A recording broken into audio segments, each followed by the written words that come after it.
దయచేసి ఒక 20 నిమిషాలు మాత్రమే ఈ కార్యక్రమాన్ని వాడుకొని మనం ముగించుకుందాం. ఎందుకు మనం చాలా సమయం వరకు మనం మేలుకుంటాం. దయచేసి అలా కాకుండా తొందరగా ముగించుకున్నానని మరొకసారి మనం చేస్తున్నాను. చిన్న ప్రార్థన చేస్తున్నాను. ప్రియా పరలోకమందుండే మా పరమ తండ్రి, నైనా ఈ రాత్రి ఈ పగటి కాలమంతా నాయన మాతో ఉండి మమ్మల్ని నడిపించి మమ్మల్ని ముందుకు ప్రోత్సహించి నైనా మా పరిపాటలో మా ప్రయాణంలో కాలేజీకి వెళ్ళేవారిని, పరిపాటలకు వెళ్ళేవారిని, వారి పోషణ జీవన పోషణ నిమిత్తమై ప్రయాణమైపోయిన వారందరినీ కూడా సకాలానికి నడిపించిన ప్రభువానికి వందనములు. ఇదిగోనైనా మరి ఈ సమయంలో దేవా, నువ్వు చేసిన మేలను మరచిపోలేక ఈ పగటి కాలమంతా నైనా నేను శుద్ధిస్తూ ఆరాధిస్తున్నా. మా కొరకు నైనా కలవరి కొండపైన కలవరి నైనా మా తండ్రి నేను మాకు కార్చిన రక్తం బట్టి మరి ఈ పగటి కాలమంతా నైనా శ్రమ శ్రమ శ్రమ శ్రమ శ్రమ నైనా నీవు పొందిన శ్రమలో మేము జ్ఞాపకం చేసుకోవడానికి దేవా మాకు సహకరించేందుకు చెల్లిస్తూ ముందున్న కార్యక్రమం ఆగంతం నువ్వే ముందు నడిపించమని ఇదిగోనైనా నీకు మాడుతుంది నైనా మధు తండ్రి ఒక 20 నిమిషాలు దేవుని అయినా నీ సందేశాలు నువ్వు శిలువలో పలికిన ప్రవచనాలను దేవా నువ్వు శిలువలో కాల్చిన రక్తం గురించి మాకు తెలియపరచడానికి నీ కృప కృపరించమని క్రీస్తు యేసు నామమున అడిగి వేడుకుంటున్నాను తండ్రి, ఆమె. రానున్న బిడ్డలని సకాలానికి నడిపించు నాయనా, ఆమె. మధుకు సంభవిస్తాం.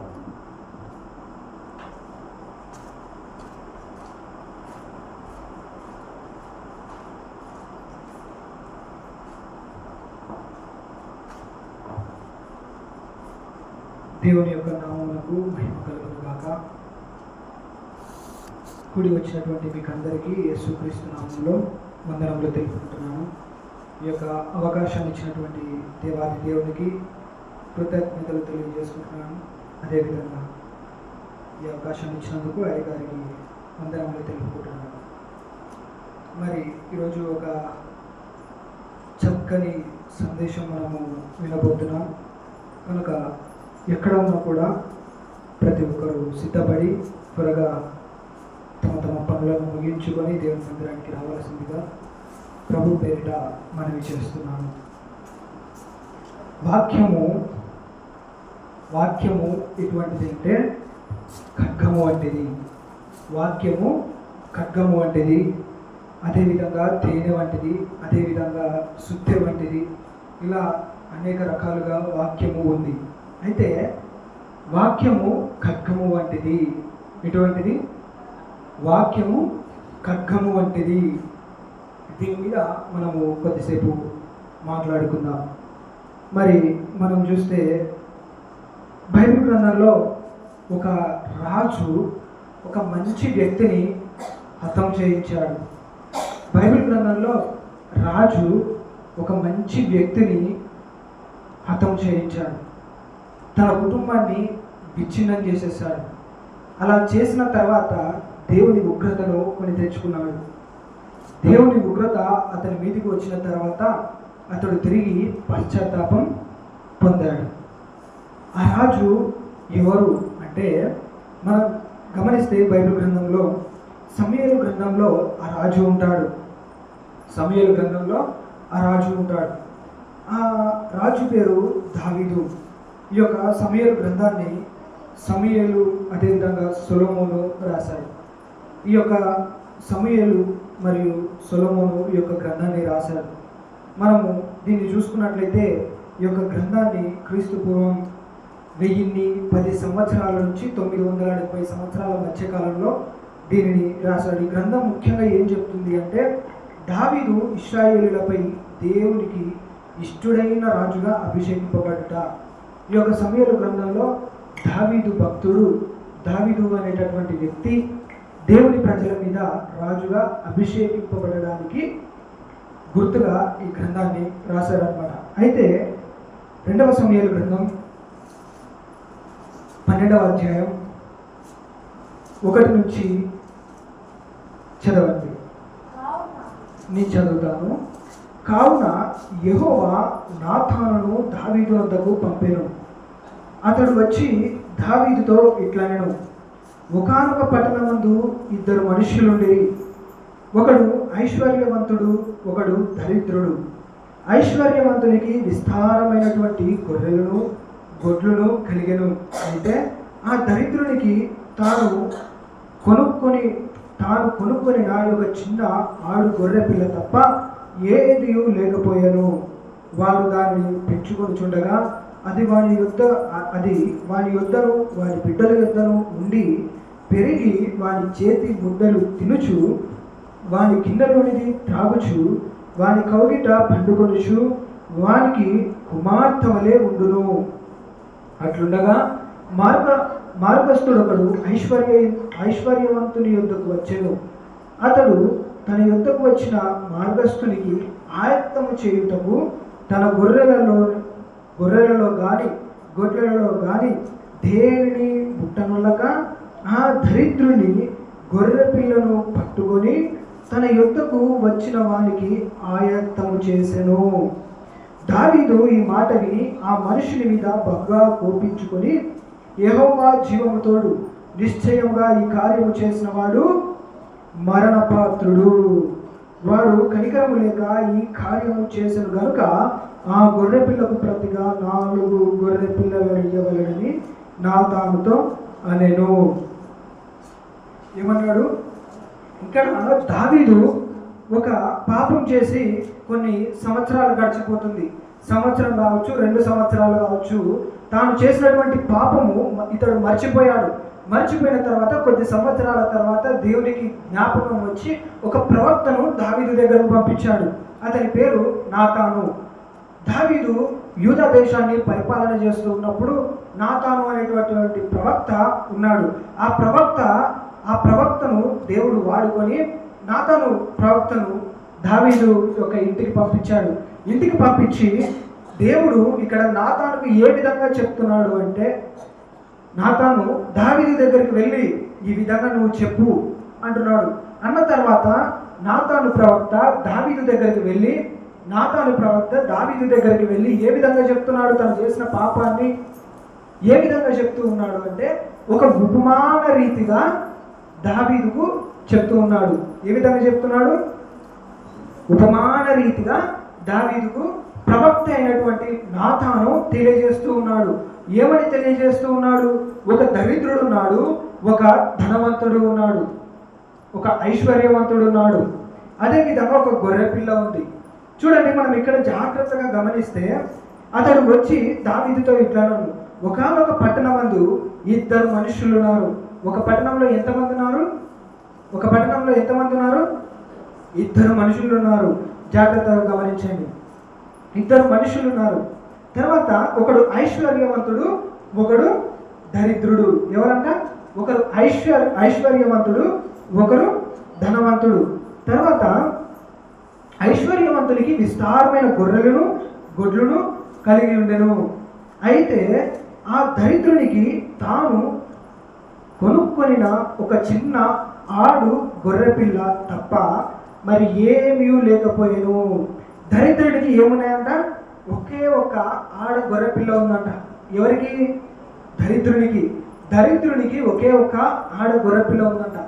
ఐశ్వర్యవంతునికి ఏమున్నాయంట? విస్తారమైనటువంటి గొర్రెలు గొడ్లు అన్నీ ఉన్నాయంట. తర్వాత మనం గమనిస్తే, అయితే ఆ దరిద్రునికి తాను కొనుక్కొనిన ఒక చిన్న ఆడు గొర్రెపిల్ల తప్ప ఏమీ లేకపోయాను. వాడు దానిని పెంచుకొని చుండగా అది వాని యొద్దను వాని పిల్లల యొద్దను ఉండి పెరిగి వాని చేతి ముద్దలు తినుచు వాని గిన్నెలోనిది త్రాగుచు వాని కౌగిట పండుకొనుచు వానికి కుమార్తె వలె ఉండును. కదా, కుటుంబానికి అంతా కలిసి ఒకే ఒక చిన్న గొర్రెపిల్ల. ఆ గొర్రెపిల్లని ఎంతో ముద్దుగా కాపాడుకుంటున్నాడు ఆ దరిద్రుడు. ఎంతో ముద్దుగా పెంచుకుంటూ ఉన్నాడు. తన కుటుంబంలో తన పిల్లల వలె అది కూడా పెరుగుతూ ఉంది. పెరుగుతూ ఉన్నప్పుడు దారిన పోయేటటువంటి ఒక మార్గస్థుడు ఐశ్వర్యవంతుని ఇంటి దగ్గరకు వచ్చిన తర్వాత ఈ ఐశ్వర్యవంతుడు అతనికి ఆతిథ్యం ఇవ్వాలి కదా. ఇంటికి ఎవరైతే అతిథులు వస్తారో వారికి ఆతిథ్యం ఇవ్వాలి కదా. అలా ఆతిథ్యం ఇచ్చేటప్పుడు ఐశ్వర్యవంతుని ఇంట్లో ఉన్నటువంటి గొర్రెలు కానీ, గొడ్లు కానీ, ఎద్దులు కానీ ఏది వధించకుండగా ఏదాన్ని తెచ్చి వధించాడు? దరిద్రుని యొక్క ఒక్కగానొక్క గొర్రె పిల్లని తీసుకొని వచ్చి వాడి దగ్గర నుంచి దాన్ని లాక్కొని వచ్చి దాన్ని చంపి దాన్ని వండి ఆ మార్గస్థునికి భోజనం పెట్టాడు. ఈ ఉపమాన రీతిగా నాతాను ప్రవక్త దావీదు దగ్గర చెప్తూ ఉన్నప్పుడు దావీదు ఏ విధంగా ఉన్నాడు? అప్పటికి రాజుగా ఉన్నాడు. ఏ విధంగా ఉన్నాడు? రాజుగా ఉన్నాడు. దావీదు రాజుగా ఉన్నాడు. ఆ రాజు దగ్గరికి ప్రవక్త వెళ్ళి సూటిగా చెప్తున్నాడు. ఏమని చెప్తున్నాడు? కింద చూడండి. అట్లుండగా 4వ వచనం, మార్గస్థుడొకడు ఐశ్వర్యవంతుని యొద్దకు వచ్చెను.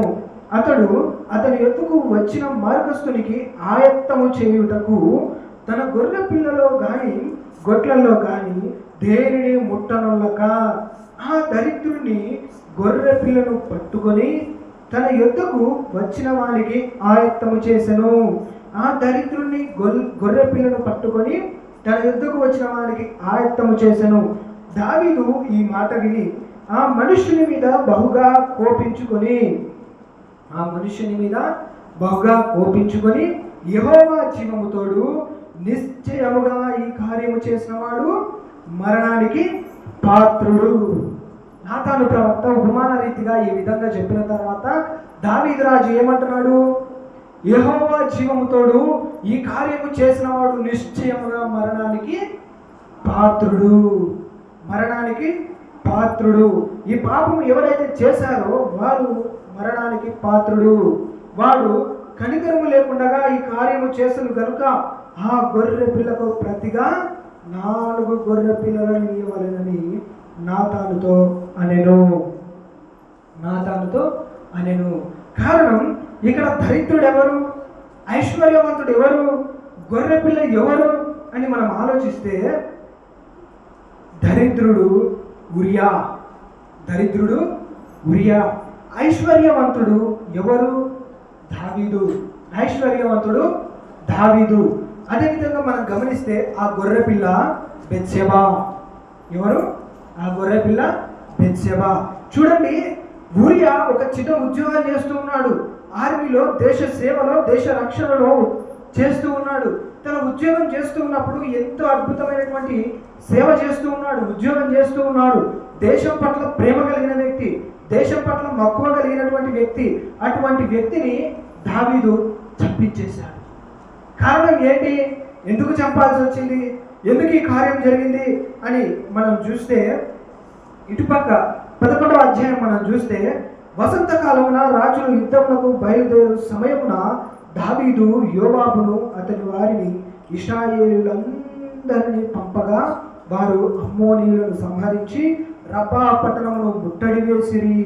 అయితే దావీదు యెరూషలేమునందు నిలిచిపోయెను. యుద్ధం జరుగుతూ ఉంది. చుట్టూ ఉన్నటువంటి దేశాలతో యుద్ధం జరుగుతూ ఉంది.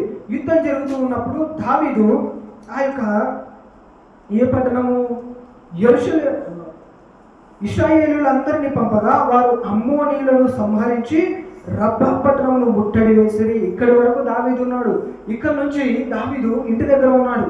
ఇంటి దగ్గర ఉన్న తర్వాత దావీదు రాజుగా ఉన్నాడు. రాజులు ఎక్కడ ఉంటారు యుద్ధం చేసేటప్పుడు? రాజులు యుద్ధం చేసేటప్పుడు ఎక్కడ ఉంటారు? యుద్ధ స్థలములలో ఉంటారు. యుద్ధ స్థలములలో ఉండకుండా దావీదు ఏం చేస్తున్నాడు? ఇంట్లో ఉన్నాడు. దావీదు చేయాల్సిన పని చేయకూడని దాన్ని చేస్తూ ఉన్నాడు. దావీదు తనకి ఇచ్చినటువంటి పనిని నెరవేర్చకుండా ఇంట్లో ఉన్నాడు. ఇంట్లో అదే విధంగా కింద చూస్తే ఒకానొక దినమున ప్రొద్దు గ్రుంకు వేళ దావీదు పడక మీద నుండి లేచి, ప్రొద్దు గ్రుంకు వేళ అంటే సమయం ఏది? సాయంత్రం. యుద్ధం జరుగుతూ ఉంది. ఈయన పొద్దున పడుకున్నాడు. చూడండి, పని చేసే వాళ్ళు ఉదయాన్నే ఎవరైనా పడుకుంటారా? పడుకోరు. కానీ రాజు నిద్రపోతూ ఉన్నాడు. పక్కననేమో దేశంతో యుద్ధం జరుగుతుంది, కానీ రాజు మాత్రము నిద్రపోతూ ఉన్నాడు. నిద్రపోతూ సాయంకాలాన నిద్రలేచాడు. సాయంకాలాన నిద్రలేచి తన రాజ నగరి మిద్దె మీద నడుచుచు పైనుండి చూచుచుండగా, చూడండి, పని చేయాల్సిన పని చేయనందువల్ల ఇతడు మిద్దె ఎక్కాల్సి వచ్చింది. చూడండి, వెళ్ళిన తర్వాత ఒక చూడకూడనటువంటి కార్యాన్ని చూసి అతడు కన్నుల ద్వారా పాపం చేశాడు. ఏ పని అయితే చేయాలో దానిని చేయకుండా, ఎక్కడికైతే వెళ్ళాలో అక్కడికి వెళ్ళకుండా ఖాళీగా ఉన్నాడు. చింత లేకుండా ఉన్నాడు, దిగులు లేకుండా ఉన్నాడు. ఎప్పుడైతే పని చేయాలో, ఎప్పుడైతే పని చేయకూడదో జాగ్రత్తగా గమనిస్తే, పని చేయాల్సిన సమయంలో చేయకుండా హ్యాపీగా నిద్రపోతూ ఉన్నాడు. పని చేయాల్సిన సమయంలో చేయకుండా అటు ఇటు తిరుగుతూ ఉన్నాడు. చూడండి, ఒక వ్యక్తి పాపంలో పడిపోవడానికి కారణం ఏంటంటే ఖాళీగా ఉండడం కూడా సాతానికి ఒక అవకాశం. ఖాళీగా ఉండడం కూడా సాతానికి ఒక అవకాశం. అందుకే పెద్దలు అంటారు, ఖాళీగా ఉండొద్దు, ఏదైనా ఒక పని చూసుకో, ఖాళీగా మాత్రం ఉండొద్దు కదా. పెద్దలు అంత లేదే అని అంటారు, ఖాళీగా ఉండొద్దు, ఏదైనా ఒక పని చూసుకో, ఖాళీగా ఉండొద్దు, ఏదైనా ఒకటి చేయి అంటారు. కానీ ఇక్కడ దావీదు ఖాళీగా ఉన్నాడు. ఖాళీగా ఉన్న తర్వాత తన కంటి ద్వారా చూసి తన తలంపులలో పాపంలో పడిపోయాడు.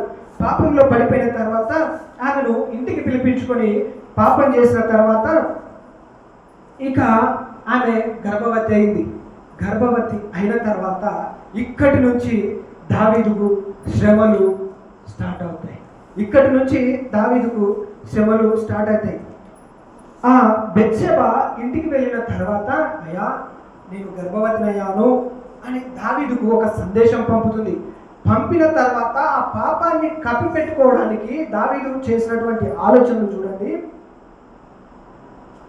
6వ వచనం, 11వ అధ్యాయం 6వ వచనం నుంచి మనం చూస్తే, దావీదు హిత్తీయుడకు ఊరియాను నా యొద్దకు పంపమని దూత ద్వారా యోవాబునకు ఆజ్ఞ ఇచ్చెను. యోవాబు ఒక సైన్యాధిపతి. యుద్ధం జరిగిస్తూ ఉండగా ఆ యుద్ధం ఏ విధంగా చేయాలో, ఎలా చేయాలో డైరెక్షన్ ఇచ్చేటటువంటి వ్యక్తి యోవాబు. యోవాబు యుద్ధానికి, యుద్ధ సైనికులకు పెద్ద. ఆ వ్యక్తికి సందేశం ఇచ్చాడు, బెత్షెబ భర్త అయినటువంటి ఊరియాను, యుద్ధంలో పాల్గొంటున్నటువంటి ఊరియాను నా దగ్గరికి పంపించేసేయి, అతడు యుద్ధం చేయాల్సిన అవసరం లేదు, అతన్ని యుద్ధం నుండి వెనక్కు పంపించేసేయి అని యోవాబుకు ఒక వ్యక్తి ద్వారా సందేశం పంపాడు.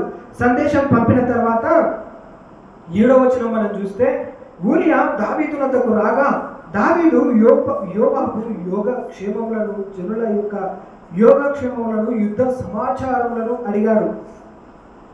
ఈ యొక్క అతని పేరేం పేరు? ఉరియా. ఉరియాను యుద్ధం నుంచి వచ్చిన తర్వాత ఏమడుగుతున్నాడు? ఏమీ డౌట్ రాకుండా, ఉరియా యోవాబు ఏ విధంగా ఉన్నాడు, యుద్ధం ఏ విధంగా జరుగుతుంది, మన సైనికులు ఏ విధంగా ఉన్నారు, ఎంతమంది చనిపోయారు, ఆ దేశం మనకు స్వాధీనంలోకి వచ్చిందా లేదా అని అడుగుతూ ఉన్నాడు. ఏమీ డౌట్ రాకుండా అడిగిన తర్వాత 8వ వచనం మనం చూస్తే, దావీదు ఇంటికి పోయి శ్రమ తీర్చుకొనుమని ఉరియాకు సెలవీయగా ఉరియా రాజనగర్ నుండి బయలువెళ్ళెను. అతని వెనుక రాజు ఫలహారము అతని యుద్ధకు పంపించెను. కానీ ఉరియా తన ఇంటికి వెళ్ళక తన ఏలిన వాని సేవకులతో కూడా రాజనగరి ద్వారమున పండుకొని ఉన్నాడు. ఉరియా యుద్ధం నుంచి వచ్చిన తర్వాత, ఉరియా నువ్వు ఇంటికి వెళ్ళు, యుద్ధం చేసి వచ్చావు, రెస్ట్ తీసుకో, ఇంట్లో నిద్రపో, నేను నీకు కావాల్సినటువంటి నేను పంపిస్తా అన్నాడు. అంటే ఏ వ్యక్తి అయినా ఏం చేస్తాడు? వెళ్ళి హ్యాపీగా నిద్రపోతాడు. యుద్ధం నుంచి సెలవు వచ్చిన తర్వాత హ్యాపీగా నిద్రపోయి రెస్ట్ తీసుకుంటాడు. కానీ ఈ ఊరియా అలాంటి వ్యక్తి కాదు, నమ్మకంగా పనిచేసే వ్యక్తి. అలా చెప్పిన తర్వాత కూడా అతడు ఇంటికి వెళ్ళకుండా రాజునగరు బయటనే ఉన్నాడు. ఆ యొక్క గుమ్మం దగ్గరనే నిద్రపోయాడు. అటువంటి నమ్మకం కలిగినటువంటి వ్యక్తి. మరలా ఆ వ్యక్తి ఏ విధం చేత ఇంటికి వెళ్ళినందున మరలా మరుసటి రోజు అతన్ని పిలిపించి, ఏంటయ్యా ఇంటికి వెళ్ళమంటే నువ్వు వెళ్ళలేదు అన్న తర్వాత, అయ్యా నేను ఎలా వెళ్ళగలను, సిచ్యువేషన్ మరీ దారుణంగా ఉంది, ఇలా వెళ్ళిన తర్వాత నాకు ఎలా నిద్రపడుతుంది అన్న తర్వాత ఇలాగైతే ఇతడు వెళ్ళడని చెప్పేసి అతనికి కడుపు నిండా భోజనం పెట్టాడు. భోజనం పెట్టిన తర్వాత అతనికి తాగించేశాడు. భోజనం పెట్టి తాగించి అంతా అయిపోయిన తర్వాత ఇప్పుడు ఇతడు ఇంటికి వెళ్తాడు అనుకున్నాడు. ఊరియా తాగినా సరే ఇంటికి వెళ్ళలేదు, అక్కడే రాజనగర్లోనే ఉన్నాడు. ఎంత నమ్మకమైన వ్యక్తో చూడండి. అటువంటి వ్యక్తిని దావీదు చంపించేశాడు. అదే పత్రాన్ని ఎవరికి రాశాడు? యోవాబుకు రాశాడు. ఏమని రాశాడు యోవాబు? ఈ ఊరియాని యుద్ధం ముమ్మరంగా జరుగుతున్న చోట ఉంచి ఇతడు చావునట్లుగా యుద్ధం జరిపించు అని పత్రం రాసేసి ఈ ఊరియా చేతిలో పెట్టి ఊరియాను యోవాబు దగ్గరికి వెళ్ళి ఈ పత్రం ఇవ్వమని ఊరియాతో అంటాడు. ఎవరి మరణం గురించి దావీదు రాశాడు?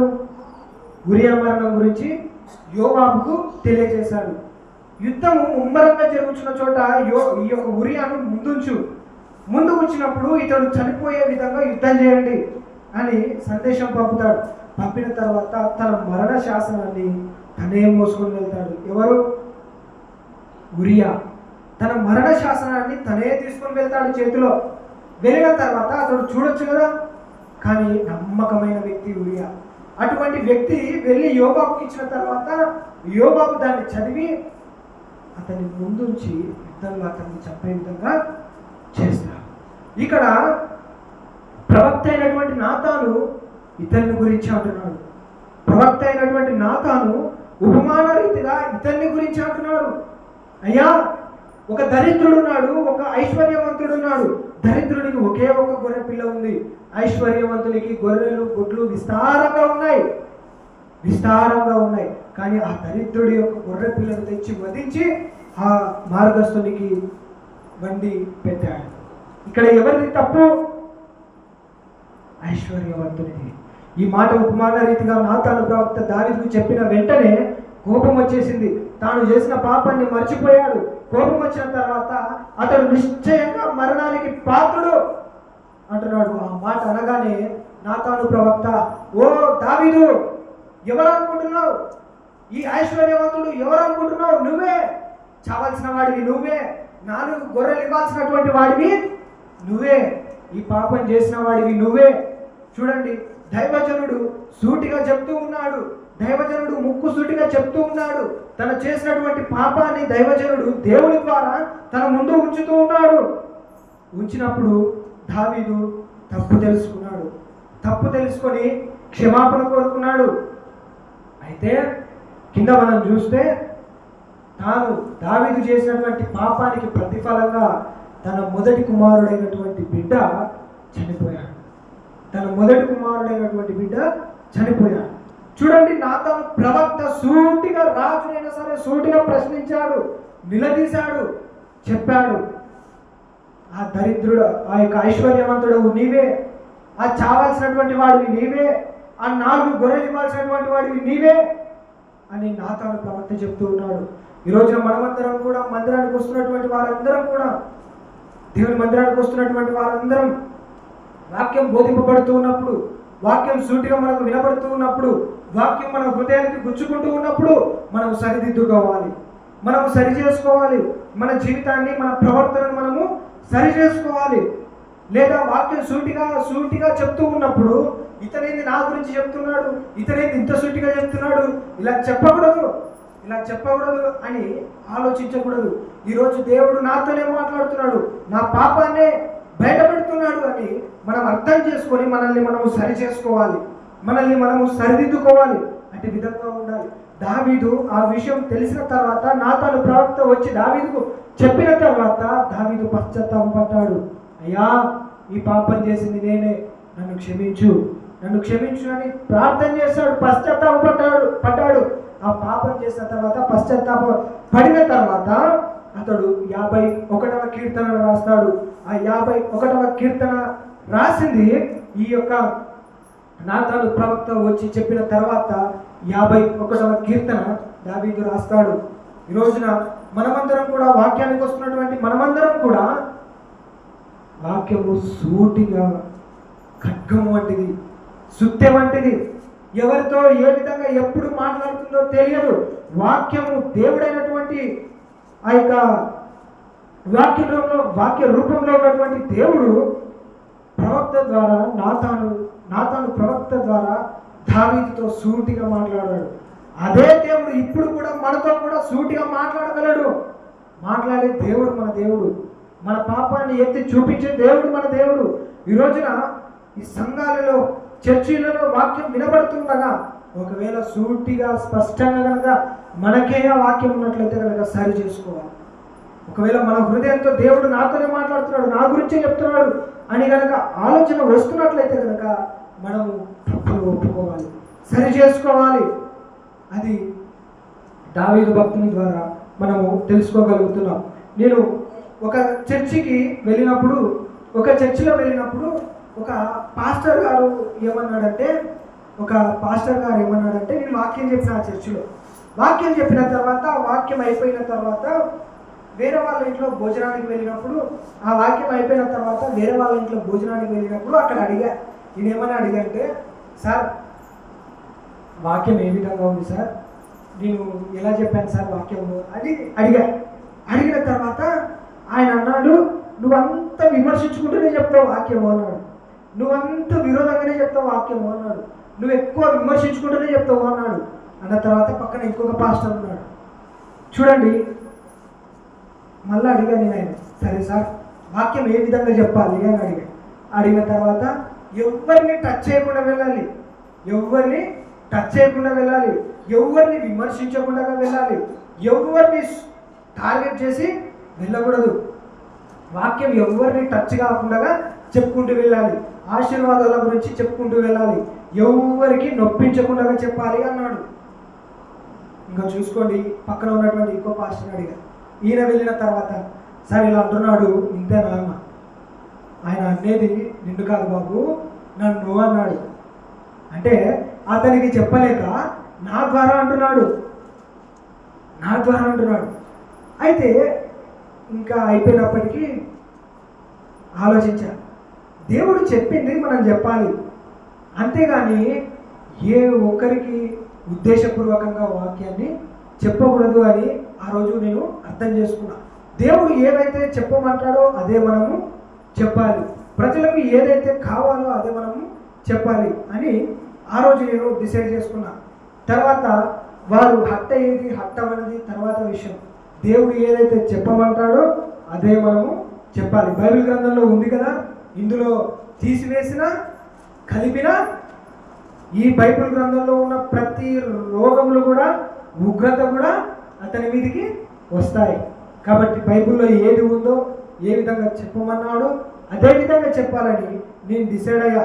చూడండి, వాక్యము ఖడ్గం వంటిది, ఎవరినైనా ఎప్పుడైనా చీల్చగలదు, ఎప్పుడైనా ఎవరిలోకైనా దూసుకొని వెళ్ళగలదు. వాక్యము అటువంటిది. ఒక వ్యక్తి అనుకోకుండా ఒక పాస్టర్ గారు ఒక సంఘానికి వెళ్ళిన తర్వాత సంఘంలో వాక్య పరిచర్య చేస్తూ ఉన్నప్పుడు ఒక వ్యక్తి మధ్యలో వచ్చి చివరి ఒక 10 నిమిషాల్లో ముగిస్తాదన్నగా వచ్చి కూర్చున్న తర్వాత ఈ సేవకుడు, కొత్తగా వచ్చినటువంటి ఈ యొక్క పాస్టర్ గారు, అంటే మనము పిలుచుకుంటాం కదా ఒక వారం చెప్పిపోవడానికి, గెస్ట్ స్పీకర్, అతిథి బోధకుడు ఒకరోజు వచ్చి చెప్పి మళ్ళీ వెళ్ళిపోతాడు. వారిని ఏమంటాం? గెస్ట్ స్పీకర్, అతిథి బోధకుడు. ఆ విధంగా వచ్చి ఒక పాస్టర్ బోధ చేస్తూ ఉన్నప్పుడు యోహాను సువార్త 3:16 మీద వాక్య పరిచర్య చేస్తున్నాడు. యోహాను 3:16 మీద వాక్య పరిచర్య చేస్తున్నప్పుడు, దేవుడు లోకమును ఎంతో ప్రేమించెను గనక తన కుమారుని ఈ లోకమునకు పంపెను. ఈ వాక్యం మీద అతడు వాక్య పరిచర్య చేస్తూ ఉన్నప్పుడు సుమారు వాక్యం చివరికి వచ్చేసరికి యోహాను 3:16 అని బిగ్గరగా అరుస్తూ వాక్యాన్ని చెప్తూ ఉన్నాడు. యోహాను 3:16 అని వచనం చెప్పకుండా రెఫరెన్స్ చేస్తూ ఉన్నాడు. అలా ఎండింగ్కి వాక్యం వచ్చిన తర్వాత ఆ వ్యక్తి కొంచెం ఇన్సల్ట్ అవుతున్నాడు. ఇన్సల్ట్ అయిపోయినాక, అంత వాక్యం ముగించబడినాక అతని దగ్గరకు వచ్చి, ఏంటయ్యా నువ్వు వచ్చి నీ వాక్య పరిచర్య చేసుకొని నువ్వు వెళ్ళిపోక నా గురించి నీకేమో అవసరం అంటే, ఏంటయ్యా ఏమైందంటే, ఏమైందంటావేంటి, అంతా నా గురించి నీకు ఎవరు చెప్పారు, ఏంటి పరిస్థితి, నువ్వు ఎందుకు నా గురించి చెప్తున్నావని అయిపోయిన తర్వాత అతని దగ్గరకు వచ్చి అతను నిలదీశాడంట పాస్టర్ని. అయితే యోహాను 3:16 ఏమైందయ్యా వాక్యం నేను చెప్పాను, నీకు ఏ విధంగా అనిపించిందంటే ఏంటి ఏ విధంగా అనిపించిందయ్యా, ఎవరు నా గురించి చెప్పారు, ఎవరు నీకు రిఫరెన్స్ ఇచ్చారు అంటే యోహాను అంటే నా పేరే కదా, యోహాను అంటే నా పేరే, ఆ 3 ఉందే, నాకు 3 భార్యలు కదా, యోహాను అనే పేరు నా పేరు, ఆ 3 ఉంది కదా, ఆ 3 నా 3 భార్యలు, మిగతా 16 అంటావేంటి, ఆ 16 మంది నా పిల్లలు, 16 మంది నా పిల్లలు, ఒకటే నా గురించి చెప్తావేంటి, నా గురించి చెప్తావేంటి అని అనేసరికి పాస్టర్ గారికి దిమ్మ తిరిగిపోయిందట. తిరిగిన ఫీజులు ఎగిరిపోయినాయట. ఎగిరిపోయేసరికి అయ్యా తప్పైపోయిందయ్యా, సర్లేండి క్షమించండి అని చెప్పేసి అక్కడ నుంచి వెళ్ళిపోయాడంట. వాక్యము ఎప్పుడు ఎవరికి ఏ విధంగా తగులుతుందో తెలియదు. ఆ రెఫరెన్స్ యొక్క పూర్తి వచనం చదివేటప్పుడు అతడు రాలా, ఆ వచనం చెప్పేటప్పుడు అతడు రాలా, రెఫరెన్స్ చెప్పేటప్పుడు వచ్చాడు. రెఫరెన్స్ చెప్పేటప్పుడు వచ్చి పాస్టర్ మీద తిరగబడ్డాడు, పాస్టర్ మీద తిరగబడ్డాడు. తర్వాత చూడండి హెబ్రీ పత్రిక 4వ అధ్యాయం 12వ వచనం. హెబ్రీ పత్రిక 4వ అధ్యాయం 12వ వచనం. ఎందుకనగా దేవుని వాక్యము సజీవమై బలము గలదై రెండంచులు గల ఎటువంటి ఖడ్గము కంటెను వాడిగా ఉండి ప్రాణాత్మలను కీళ్లను మూలుగులను విభజించునంత మట్టుకు దూరుచు హృదయం యొక్క తలంపులను ఆలోచనలను శోధించుచున్నది. వాక్యం ఎటువంటిదంట, దేవుని వాక్యము సజీవమై బలము గలదై. సజీవమై, దేవుని వాక్యం ఎప్పటికీ సజీవమై ఉండేది, బ్రతికి ఉండేది. దేవుని వాక్యం ఎప్పుడునూ సజీవం గలదై ఉంటుంది, అదేవిధంగా బలము గలదై ఉంటుంది. రెండంచులు గల ఎటువంటి ఖడ్గము కంటెను వాడిగా ఉండి. యుద్ధం చేసే కత్తి ఏ విధంగా ఉంటుంది, యుద్ధం చేసే కత్తి ఇలా కత్తి ఉంటే ఇటుపక్క పదును ఉంటుంది, ఇటుపక్క పదును ఉంటుంది. ఒకసారి పొడిచినామంటే ఊరికలా దిగిపోతుంది. అటువంటి ఖడ్గం లాగా వాక్యం ఉంటుందట. ఈ రెండంచులు గల ఎటువంటి ఖడ్గము కంటేను వాడిగా, ఆ కత్తి కంటే పొడవుగా ఉంటుందట. వాడిగా ఉండి ప్రాణాత్మలను కీళ్లను మూలుగులను విభజించునంత మట్టుకు దూరుచు హృదయం యొక్క తలంపులను ఆలోచనలను శోధించుచున్నది. నీకు ఆలోచన రాకముందే ఆ ఆలోచనను దేవుడు ఎరిగి ఉన్నాడు. మన ఆలోచనలను కూడా ఈ యొక్క వాక్యము గ్రహిస్తూ ఉంది. అదేవిధంగా తర్వాత చూడండి ఇర్మియా గ్రంథం 23వ అధ్యాయం 29వ వచనం. ఇర్మియా గ్రంథం 23వ అధ్యాయం 29వ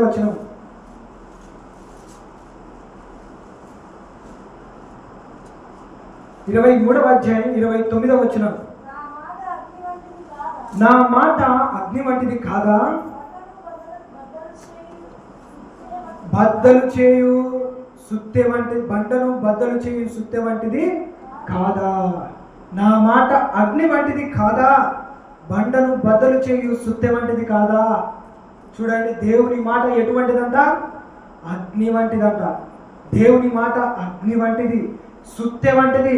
ఒక్కసారి సుత్తె తీసుకొని రాయి కొడితే రాయి ఎన్ని వడకలు అయిపోతుంది కదా. అలా వాక్యము సూటిగా మనకు తగిలినప్పుడు మన హృదయంలో ఉన్నటువంటి పాపం కూడా ఆ విధంగా ముక్కలైపోతుంది. ఆయన వాక్యము సుత్తె వంటిది, ఖడ్గము వంటిది, అగ్ని వంటిది. ఆయన వాక్యము అగ్ని వంటిది. అయితే దావీదు మరి పాపం చేయడానికి గల కారణం ఏంటి?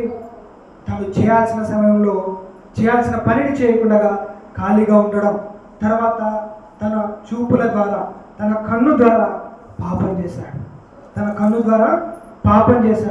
సరే చేశాడు, తన మనస్సుని స్వాధీనంలో ఉంచుకోలేకపోయాడు. దేవుని వాక్యం ఏం చెప్తుంది? నీ కన్ను నిన్ను అభ్యంతరపరిచిన ఎడలా నీ కన్నును తీసివేయి. నువ్వు 2 కన్నులు ఉండి నరకానికి వెళ్ళటం కంటే ఒక్క కన్ను కలిగి పరలోకానికి వెళ్ళటే క్షేమం, పరలోకానికి వెళ్ళటే మంచిది. నీ చేయి నిన్ను అభ్యంతరపరిచిన ఎడల నీ చేతిని తీసివేయి. 2 చేతులు కలిగి నరకానికి వెళ్ళుట కంటే అవిటివాడివై పరలోకానికి వెళ్ళుట మంచిది. తర్వాత చూడండి, లూకాసు వార్త 11వ అధ్యాయం 34వ వచనం. నీ దేహమునకు దీపము నీ కన్నే గనుక, చదవండి,